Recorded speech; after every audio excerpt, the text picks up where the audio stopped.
Assalamualaikum warahmatullahi wabarakatuh. Teman-teman, saya baru kemarin lah mulai online di Facebook. Baru hari ini bisa take video. Karena itu izinkan saya walaupun mungkin telat di mata teman-teman mengucapkan selamat merayakan Hari Raya Idul Fitri. Mohon maaf lahir batin. Dan semoga kita diberi umur dan kesehatan agar bisa bertemu di Ramadan dan Idul Fitri di tahun-tahun yang akan datang.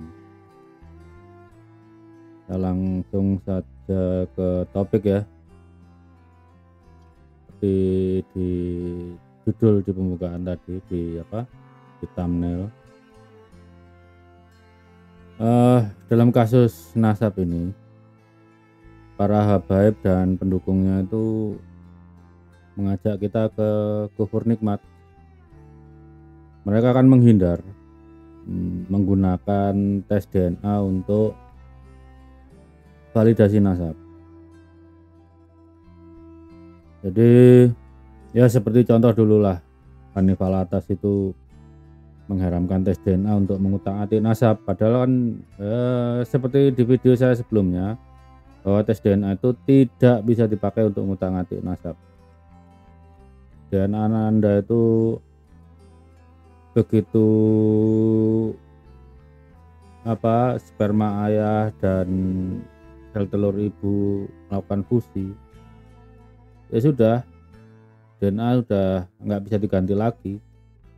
Bahkan ketika terjadi pembentukan spermatogenesis, dan pembentukan sel telur, oogenesis,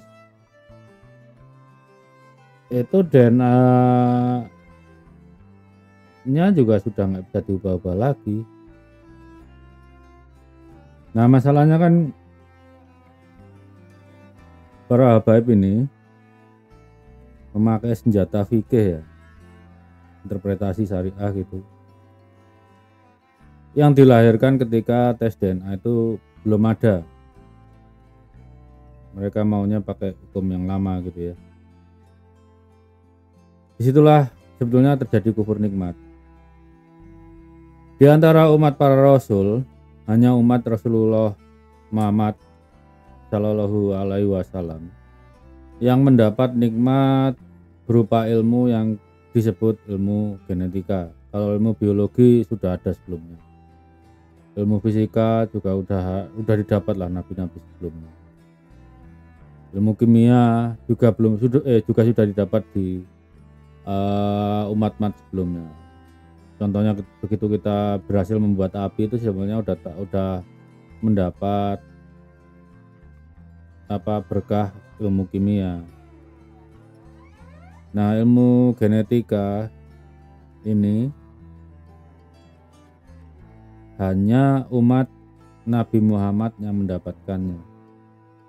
Kalau cuma ilmu nasab mah umatnya Nabi Harun tuh udah dapat. Makanya yang menentang penggunaan genetika untuk validasi nasab itu mengajak kita kufur nikmat. Ilmu yang sudah diberikan Allah untuk dipelajari, untuk diamalkan, itu mereka tentang habis-habisan. Ya sebetulnya karena tahu hasilnya itu tidak sesuai harapan mereka. Beda kalau DNA-nya sesuai harapan mereka pasti promosi tes DNA, pasti itu. Karena hasilnya tidak sesuai dengan harapan mereka menentang gitu. Jadi ketika Hanif Alatas itu mengharamkan tes DNA, itu sudah kufur nikmat itu. Ilmu yang dari Allah, DNA itu dari Allah. Ya memang Allah nggak mengajarkan ilmunya, dikasih buktinya. DNA-mu tuh gini, pelajari laju mutasinya berapa. Misalnya sepupu pertama itu beda mutasinya berapa mutasi, sepupu kedua beda mutasinya berapa beda mutasinya itu berapa mutasi. Kemudian sepupu ketiga berapa mutasi bedanya. Sepupu 5 berapa mutasi, 7 berapa mutasi, Dari situ kan kita bisa hitung laju mutasinya. Jadi kalau misalnya ada 10 orang mengaku pada satu kakek tunggal, kalau 7 itu beda mutasinya katakanlah 14 sampai 16, yang lain beda mutasi, yang 3 ternyata itu beda mutasinya dengan yang 7 tadi sampai katakanlah 50, yang 3 tadi sudah berarti tidak berasal dari kakek yang sama dengan yang 7 tadi. Itulah cara validasi klaim genealogi gitu ya. Itu salah bentuk gugur nikmat pertama. Kedua itu yang menentang tes DNA itu kan selalu mengandalkan konsensus yang disebut surah wal istifadah. Kalau pronunciation-nya saya salah ya mohon maklum, saya bukan ahli bahasa Arab. Jadi surah wal istifadah itu kan suatu yang masyhur terus disepakati gitu ya. Tapi ilmu itu harus bisa dikritisi. Makanya ilmu nasab tuh nggak bisa dibilang ilmu. Ilmu nasab itu diajarkan di program studi apa coba? Ilmu hadis itu ada program S3-nya. Seperti program ilmu hadis di Universitas Islam Negeri Sumatera Utara. Artinya interpretasi hadis itu selalu ada hal yang bisa terbarukan karena ujian calon doktor itu, maka mahasiswa S3 itu harus mampu mempertahankan apa kebaruannya dari penelitian dia di hadapan dosen-dosennya, 6 dosen. Nah, surah wal istifadah itu kalau dulu ya wajar lah, kemampuan manusia mengukur kan nggak baik sekarang, jadi hanya mengamati tanpa bisa diukur. Dalam kasus nasab bagaimana mengamati bahwa sel telur seorang ayah itu telah membuahi sel telur dari ibu itu telah dibuahi sperma dari ayah. Kan nggak mungkin ngintip ayah ibu campur gitu. Kalau sekarang dengan tes DNA kita bisa mengamati resultannya gitu ya, bahwa seorang anak itu setengah dari DNA-nya dari ayahnya, setengah lagi dari ibunya. Nah, kalau hari ini masih mengandalkan surah wal istifadah, itu paham yang sesat. Karena jadi dimasukkan seakan-akan jadi rukun iman nih, sekali masyhur tidak bisa diragukan dan tidak bisa dikritisi.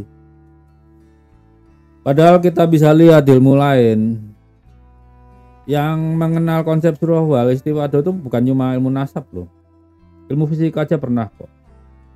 Dulu waktu dari zaman purba, kemudian yang terkenal itu kan yang merumuskannya Aristoteles ya, dan seterusnya sampai ketika Galilei melakukan percobaan sendiri, bahwa sudah masyhur di pendapat cerdik cendekia dulu, kalau benda yang lebih berat itu kalau dijatuhkan, benda yang lebih berat itu lebih cepat jatuhnya daripada benda yang lebih ringan. Kalian seperti lihatlah di potongan layar ini. Itu bahkan salah satu ilmuwan Islam itu Al-Biruni juga berpendapat demikian.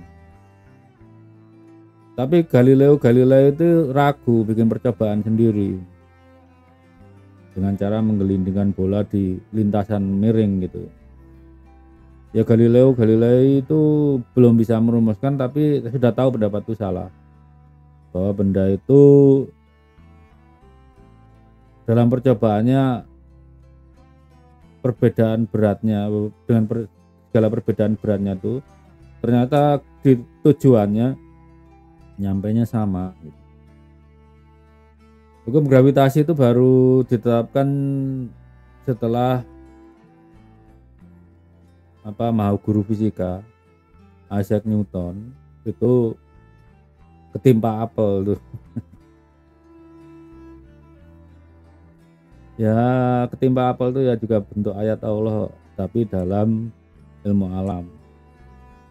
Yang ketimpa itu kebetulan makhluk yang senang berpikir dan cerdas. Jadi kita ketahui bahwa kalau dalam ilmu fisika, benda apapun sepanjang dia masih punya massa ya, maupun walaupun perbedaan massanya katakanlah yang 110 gram, yang satu ton itu, kalau hanya satu gaya saja yang bekerja, gaya gravitasi saja, maka jatuhnya akan sama, panjang lintasan sama. Misalnya dari jarak dari ketinggian 100 meter yang 1 ton dengan 10 gram ini, kalau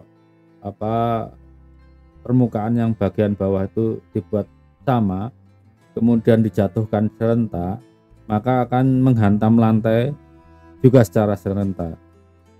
Ya, itu kalau hanya satu gaya bekerja. Tapi dalam kehidupan sehari-hari, kenapa yang lebih berat itu lebih dulu gitu? Itu kan nggak satu gaya saja yang bekerja. Selain gaya gravitasi, ada gaya gesekan dengan udara. Kalau saya buat ilustrasi yang ekstrim, ya, satu kelereng yang katakanlah beratnya mungkin 10 gram lah, dengan tank Leopard itu, kalau dijatuhkan di pesawat, tapi tank Leopardnya itu kalian beri payung untuk terjun tuh, maka jatuhnya pasti si kelereng duluan. Karena apa? Gaya hambat udara, gaya gesek udara di tank itu walaupun beratnya 62 ton itu tertahan gaya gesek udara.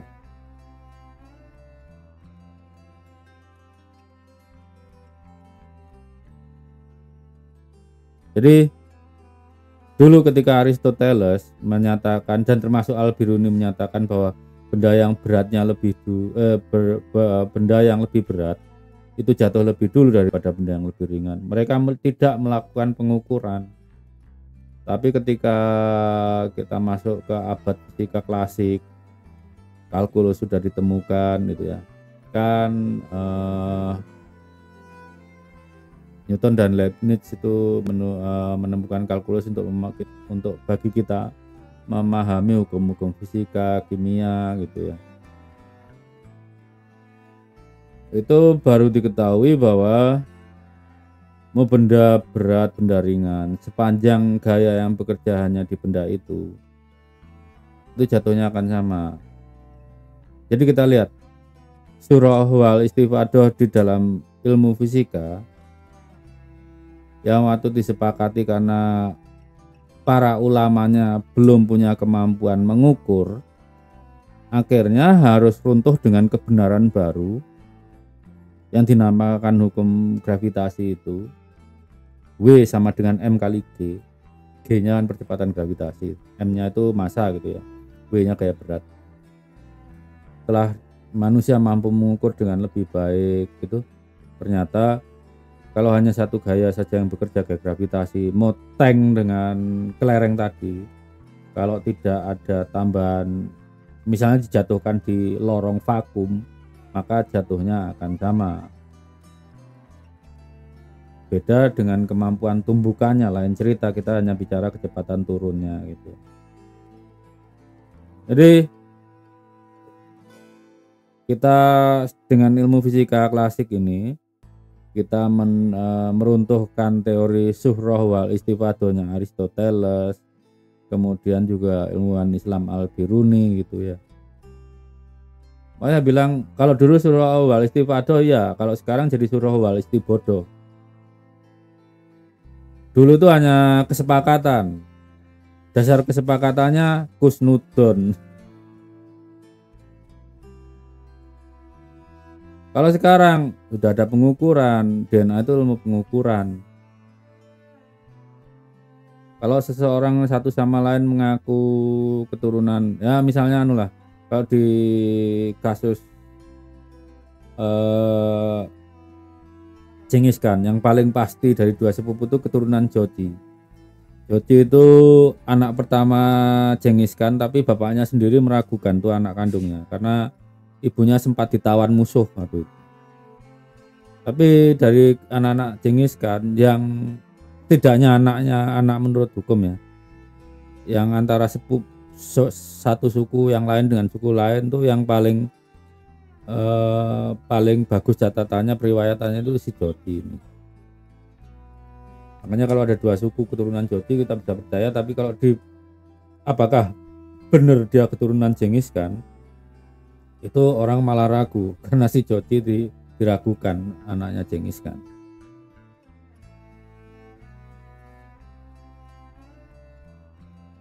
Jadi itu ya, Surah Wal-Istighfado itu kalau sekarang bodoh, kalau sudah ada datanya masih bertahan dengan kesepakatan yang berbasis prasangka, itu bodoh itu. Ilmu fisika sudah membuktikannya. Dan kenapa juga memberhalakan pendapat ulama masa lampau? Imam Syafi'i berani itu mengkritisi gurunya Imam Malik. Imam Ahmad bin Hambal juga berani mengkritisi gurunya Imam Syafi'i. Dalam fisika, ilmu fisika, Ernst Rutherford itu berani meruntuhkan teori gurunya Thomson. Kemudian Niels Bohr juga berani meruntuhkan teori gurunya Rutherford, dan seterusnya gitu ya. Bangsa itu akan maju kalau generasi yang lebih muda, lebih pintar dari generasi sebelumnya. Sekarang pun dalam fikih Islam yang biologi kan tahu jenis makhluk hidup maksudnya makhluk hidup itu yang bernapas ya. Karena jin dengan setan itu juga dianggap hidup, tapi kan nggak bernapas.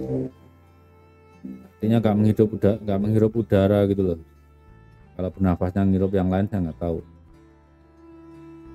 Fikih dalam Islam sampai hari ini pun itu makhluk hidup itu cuma isinya hewan, manusia, dan tumbuhan, itu aja.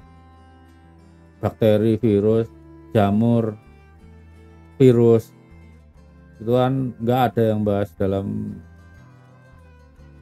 kalau terjadi basul masail tentang biologi gitu.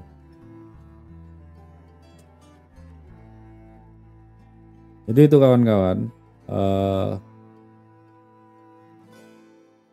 Para habaib dan muhibitsnya ini dengan menentang genetika itu malah sebetulnya mengajak kita sebagai umat Rasulullah itu kufur nikmat, karena menentang nikmat Allah yang bernama ilmu genetika. Ilmu itu kan nikmat Allah juga, kenapa ditentang? Ini tentang itu kan karena nasabnya gosong. Mereka udah tahu lah kalau nasabnya gosong. Coba kalau nasabnya benar, misalnya Balawi terbukti keturunan Imam Husain, wah pasti kenceng itu pembelaannya terhadap tes DNA. Cuma nasabnya gosong, mereka menentang habis-habisan. Itu satu. Kedua, yang menentang itu rata-rata memang nggak mampu berpikir dengan genetik. Nah, bagaimana kuliah biokimia aja nggak pernah memahami genetik. Padahal tentang nasab ini nggak butuh pakar sebetulnya. Ya nggak butuh pakar sampai Profesor Hera ngomong tuh nggak perlu. Kenapa? Karena anak biologi semester 4 itu begitu selesai biologi dan biologi terapan ya. Biologi terapan itu termasuk pertanian, ternakan, perikanan, kedokteran hewan, terus virologi, mikrobiologi. Begitu mereka selesai mata kuliah gametogenesis, ya udah tahu namanya haplogroup segala macam itu. Begitu ngerti spermatogenesis dan oogenesis ya mereka ngerti. Jadi kalau mereka nuntut yang berpendapat tentang nasab biologisnya Balawi harus pakar. Memang nasabnya sampai sepenting itu harus dibahas pakarnya. nggak perlu. Setiap anak yang jurusan biologi atau biologi terapannya udah mampu. Masa seperti Profesor Hera harus berbicara berbusa-busa nasab sampah kayak gini?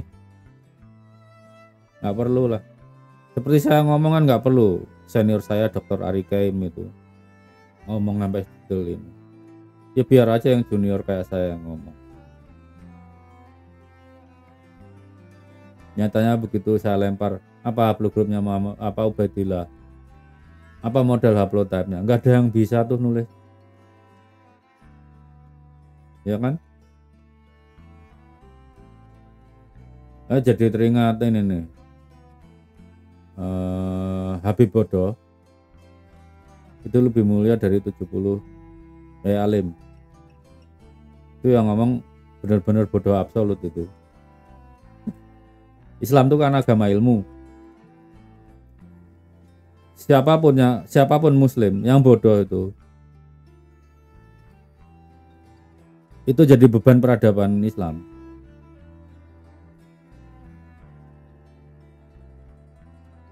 Karena Islam agama ilmu, mau Habib kayak Sayyid kayak Raden kayak Tubagus, kalau bodoh itu jadi beban peradaban Islam. Mereka bukan faktor yang kontributif terhadap peradaban Islam, malah yang jadi masalah. Itu pertama. Yang kedua, tentang Habib bodoh ini, kok bisa-bisanya lebih mulia dari kiai yang lalu. Habib ini kan mengaku keturunan Nabi, artinya mewarisi DNA Nabi. Salah satu syarat jadi Nabi itu kan harus cerdas. Nah kalau ini bodoh, ngaku-ngaku keturunan Nabi yang cerdas, kan nggak tahu malu namanya itu. Sudah bodoh ngaku keturunan Nabi, itu mempermalukan jitnya itu. Dan yang ketiga, tentang Habib bodoh ini, bangsa Indonesia nggak butuh imigran bodoh. Sudah jadi beban peradaban Islam. Itu Habib bodoh itu akhirnya juga jadi beban peradaban Indonesia.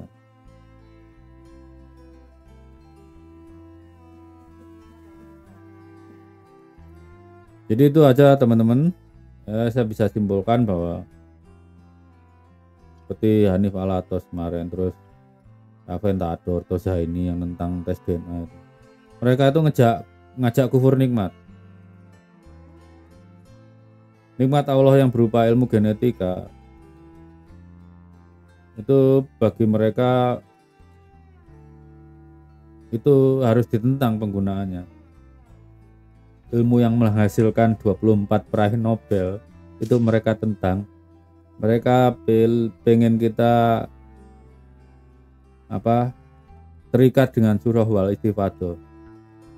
Ya dulu surah wal istifadoh, sekarang surah wal istibodoh. Dulu nggak ada datanya, sekarang ada datanya. Bisa jelaskan di ilmu fisika tadi. Dulu yakin orang benda lebih berat jatuh lebih dulu, ternyata setelah diukur enggak tuh, sama aja kalau satu gaya yang bekerja.